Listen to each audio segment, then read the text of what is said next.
Hello there. What do you know about the UN's history when it comes to human rights, specifically women and gays? Because they seem to be very focused right now on doing the best to protect women and gays from cartoons from Japan. Yeah. New United Nations report admits the anime industry could easily collapse. The United Nations has shared a startling report surrounding the anime industry. Essentially, they are accusing people in Japan of abusing the labor, of pushing harmful stereotypes, and so on and so forth. Honestly, it seems to me to be a naked power grab by people that, well, I'll show you the evidence on who exactly is running the UN, and you'll reach your own conclusions. So, shall we? It says here, the anime industry, despite recent unprecedented growth across the board thanks to worldwide fans diving further into the medium, is still struggling with some major issues. So, the first thing that they are trying to present is the idea that there's exploitation of labor. I'm not going to actually get too much into it because, in my opinion, it's a thin veneer for what they actually want to change. They don't care about protecting workers. This is the part that I want to talk about. So, the anime industry needs to change. To start, here's how the United Nations summarizes the report. The working group on the issue of human rights and transnational corporations and other business enterprises visited Japan from 24 July to 4 August 2023. The working group was encouraged by the important advancements of Japan, including developing a national action plan on businesses and human rights and issuing the guidelines on respecting human rights in responsible supply chains. However, challenges remain concerning the business community's capacity to understand and implement human rights due diligence across value chains. So essentially, they are saying we already got the people in charge of the politics to agree with us, but it's not implemented yet. What do they mean? Specifically, the working group expressed concern about the significant difficulties observed in addressing deeply embedded harmful gender and social norms, which was particularly evident in the workplace discrimination and harassment experienced by women, indigenous peoples, Buraku people, persons with disabilities, migrant workers, and LGBTQ plus persons, among other groups. Government and business initiatives to promote diversity and inclusion and to safeguard the rights of these at-risk groups are crucial moving forwards. So, what they want to do, and then they'll talk about the penalties of how much they want to punish these groups. What they want to do is insert wokeness, essentially. They want to get their activists in on the basis of this person is gay, this person is a woman, this person is trans, and so on. This person is a minority of some sort. So give these people positions of power over everything, and these will not be chosen for merit, they will be chosen because they're activists for woke agendas. They're chosen because they serve the purpose of BlackRock, State Street, and Vanguard under the guise of left-wing politics. And once they are in position, they will insert the same kind of ideology into all of the Eastern media that made everyone escape from the Western ones. I grew up on Tolkien and Jules Verne and many other Western authors. I watched Western cartoons as a kid, and I graduated to watching Western movies later on. I didn't one day just decide I wanted something new and different. I didn't just reach some sort of epiphany about how much better Asian culture was from Western one. No, I'm still more comfortable with the Western culture. I identify with it more. But Western culture was infected with the cancer of wokeness. And since then, it's utter slop that nobody wants to touch. So everybody moved away to the next best thing, which was the Asian market. If they infect the Asian market too, we'll move away again. And if there's nothing left, we'll go back to what was created in the past until further notice. We will never agree to consume the woke slop. Never. Now, who are these people who are claiming to defend women and gay rights and children, etc.? Well, for one thing, you can tell that the UN Human Rights Council are good people who care about the LGBTQ plus community. Why? Because they nominated, they currently have as president a guy from Morocco. the representative of Morocco. Now, if you don't know, Morocco has a law against gay relations, punishing it with 3 to 5 years in jail. So they are very forward-thinking, and they care a lot about LGBTQ plus rights. Here is the UN picking Saudi Arabia to lead women's rights, despite abysmal record, because they care. They care so much about harmful gender stereotypes that they pick a country where women basically don't have any rights as the leader to Women's Rights Forum on the UN. They care. Now, this is another example. A group of 3,000 UN whatever teachers celebrates Hamas massacre and adult forcing. That was interesting on Telegram, right? 3,000 of those teachers in Gaza replied with posts celebrating the Hamas massacre of October 7th, minutes after it began, praising the murderers and others as heroes, glorifying the education the terrorists received, gleefully sharing photos of dead or captured Israelis, and urging the execution of hostages. Good people, good people. Next, UN peacekeeping has adult forcing problem. This is about Haiti. If you check, this is from the Human Rights Watch. It tells you about how the UN people that were in Haiti forced themselves on women and left them pregnant, and now they have to take care of the children alone. Interesting. You can read that if you feel like it. It's easy to find out. Human Rights Watch, UN peacekeeping. This one from the Washington Post. Report exposes UN camp abuses, but research shows justice is elusive. This is an investigative report from 2022, highlights allegations of adult abuse in a UN-led camp in Malakal, South Sudan. So all over the world, wherever there is a poor country in crisis, the UN sends people, and these people abuse, not all of them obviously, but quite a few of them, abuse the locals, and it seems as though there is no justice about it. Right? The report describes allegations of adult forcings, exploitation, coercion of civilians, and children born of the forcing committed. Will anyone be held accountable? Quote, my research examining UN agreements on abuse and victims finds that punishment for these committing adult exploitation and abuse within UN-sponsored missions is rare.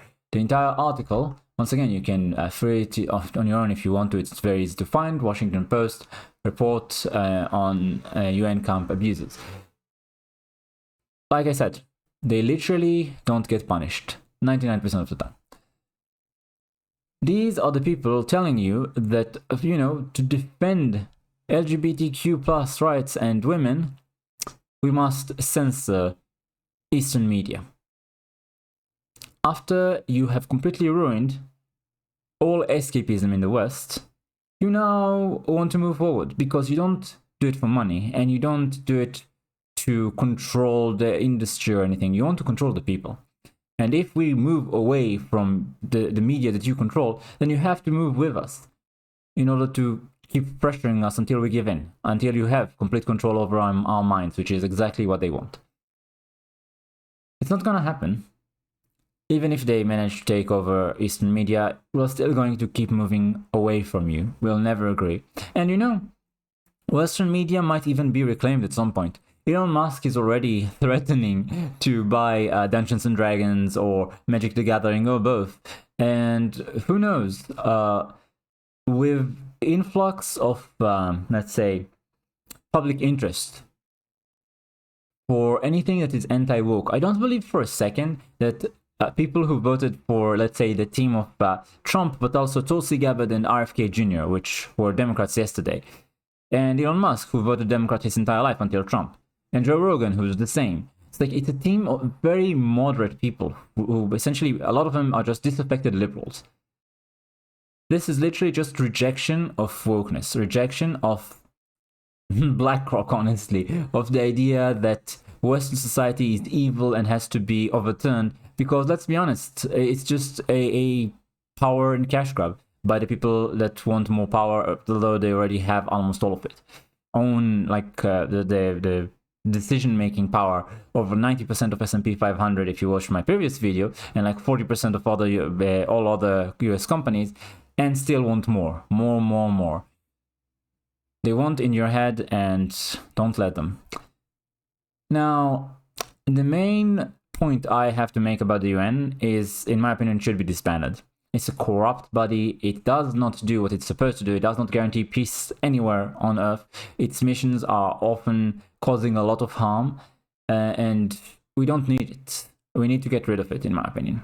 I definitely want to see the UN disbanded. I hope Trump takes steps to remove a lot of the funding that the US gives the UN, because seriously, if you check the funding, a lot of it, I think perhaps even most of it, comes from the US. If the US just decides one day to, let's say, not even pull away, just defund the UN already, it would make a big difference in terms of their influence. Do you remember the World Health Organization lying to us about a lot of stuff during the pandemic? Do you remember them creating a treaty that would essentially allow them to tyrannize the entire world population by declaring a health emergency for any reason at any time at their discretion, and then being able to enforce literally any laws on everybody all over the world once you signed it? Which we didn't sign in the end, and that's a good thing.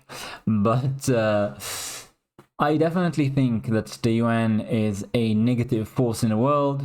Honestly, any organization that can protect its members from the consequences of their own actions when it comes to heavy crimes is to be viewed with suspicion and hostility, in my view. Obviously, don't do anything violent, please. But still, in my opinion, the UN should be viewed as an illegitimate, hostile force that we should try and disband. That's my take. What I want to move forward with is the notion that we have to create a bloc, just like the left tried to do. Remember, they tried to do the coalition of minorities against the white majority. What we need to do is create a bloc, a coalition of everyone who notices what's going on, against the elites, against the BlackRocks and the Bill Gateses and the World Economic Forums and the UNs. We need to create a coalition of people who don't care about gender, sexuality, or the color of your skin, or anything of that sort between us, where we all move together on the basis that we just want to be free, we just want to live our lives, we just want to be able to maintain the kind of existence that our parents and grandparents had, that we don't want to reach a state where everything is owned by the corporations and we rent everything and we have no rights and no ability to voice our opinions or our displeasure with the way things are going. A world where we are forced to pretend that everything is fine, even though everything is changing for the worse constantly. Personal safety in places that have seen a large influx of illegal migrants that are not vetted and that are mostly young military-aged males, who are the group that is most prone to, let's say, strenuous activity, whether they are defending the country or defending you from criminals as police officers, or they are the criminals themselves, you know?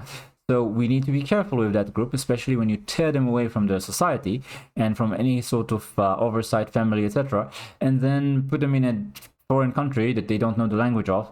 You make them bored and perhaps desperate and detached.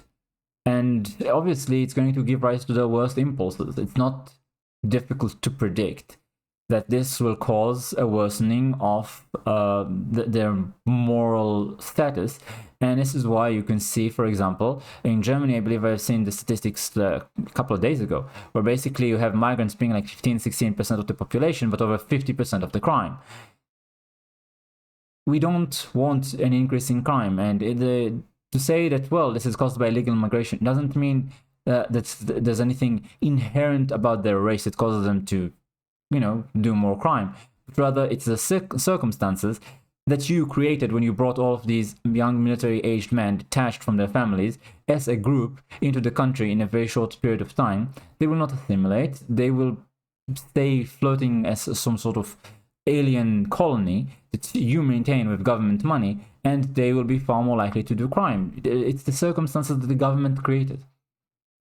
So we need to create a coalition against these highly influential and powerful groups and figures, and come together to support everything on our side, which is to say, not necessarily Republican, right-wing, or anything of the sort, just not woke, rejection of everything they do. And anyone who says, okay, I am creating a business for, doesn't matter, food, clothes, movies, books, games, whatever it is, and I am specifically saying I'm not catering to this crowd, I'm not bowing, not bending the knee to the woke authoritarianism, to the BlackRocks and the ESGs and the DEIs, give them a chance. I'm not saying always pick them, but at least give them a chance to win your loyalty as a customer.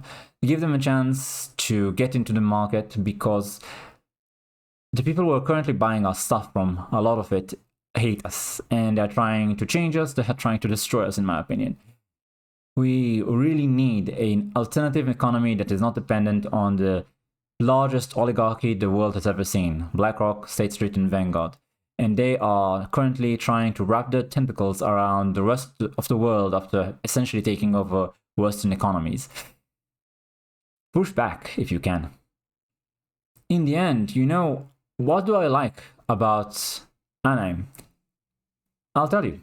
Stupid stories where you have... They keep going with very schablonic stories, like the same setting over and over and over again. So it's not always that way, but they are far less into being original than I'd say Western stories are. On the other hand, they do want to perfect things and give their own spin to them. So they have a lot of stories about, for example, being transferred to another world, whether because someone died or there's some other situation and he goes into the other world. And then the stories range from having great difficulty that you have to struggle through to having everything go your way, and it's just a wholesome story about the guy traveling, exploring, eating foods, doing all sorts of good deeds. It's a feel-good type of story. The thing is, it doesn't matter what story it is. There is no social commentary about the rights of LGBTQ trans women of color, you know? It's just a story. That's it. It's just, hey, the human connection, the human experience of food, wanting to see new places, wanting to achieve something, to be respected, to do good deeds for others, to have a pet, to have a family, you know? It's just basic human stuff. It doesn't have anything to do with racism, sexism, homophobia, the history of slavery. Just let us detach from a moment. Let us enjoy the fantasy of experiencing some, how to put it?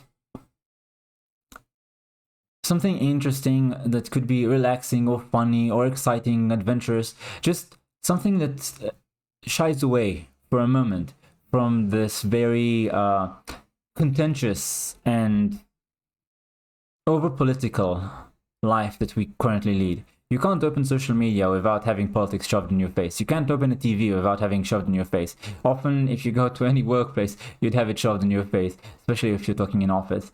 Just let us be free for a moment from this horrible, horrible idea that the personal is political that the left has been pushing, and relax for a moment. Of course they won't. What they want to do is specifically to force you to adhere to their rules every second of every day. So far, it's not working for them. In my opinion, it won't work for them in the future either.